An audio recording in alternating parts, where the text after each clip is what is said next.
அண்மை செய்தியை பார்க்கிறோம். நீலகிரி கூடலூர் பகுதியில் ஆற்றை கடந்து செல்ல முயன்ற போது காட்டாற்றின் நடுவே கார் ஒன்று சிக்கியிருக்கக்கூடிய அந்த காட்சிகள் வெளியாக இருக்கின்றன. அண்மை செய்தியாக பார்த்து வருகிறோம். ஆற்றின் நடுவே சிக்கியுள்ள காரை மீட்கும் பணி தொடர்ந்து நடைபெற்று வருகிறது. விவரங்களோடு இணைகிறார் செய்தியாளர் ஞானசேகரன். ஞானசேகரன், வணக்கம். இந்த சம்பவம் குறித்த முழு விவரங்கள் என்ன? அந்த காரில் இருந்தவர்களின் நிலை தற்போது என்ன? வணக்கம். நீலகிரி மாவட்டத்திற்கு சென்னை வானிலை ஆய்வு மையமானது கூடலூர் பந்தலூர் 25, 26 ஆகிய 2 நாட்கள் ரெட் அலர்ட் எச்சரிக்கை விடப்பட்டுள்ளது. இதனைத் தொடர்ந்து கூடலூர் பந்தலூர் பகுதிகளில் கடும் மழை பொழிந்து வருகிறது. இந்நிலையில் ஆறுகளில் வெள்ளம் பெருக்கெடுத்து ஓடுகின்றன.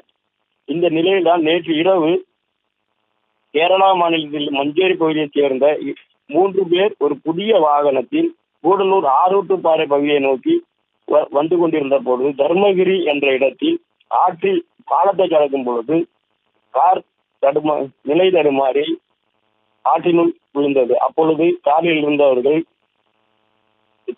அதிர்ஷ்டவசமாக எதிரி குறித்து உயிர் தப்பினர். இரவு சுமார் 1 மணி அளவில் நடந்த இச்சம்பவம் ஆற்றில் கார் சிக்கியது. உடனடியாக சம்பவ இடத்திற்கு வந்த தீயணைப்பு துறையினர் காரில் கயிறுகளை கட்டி அவர்களை காரை மீட்க முயற்சி செய்து வருகிறார்கள். தற்பொழுது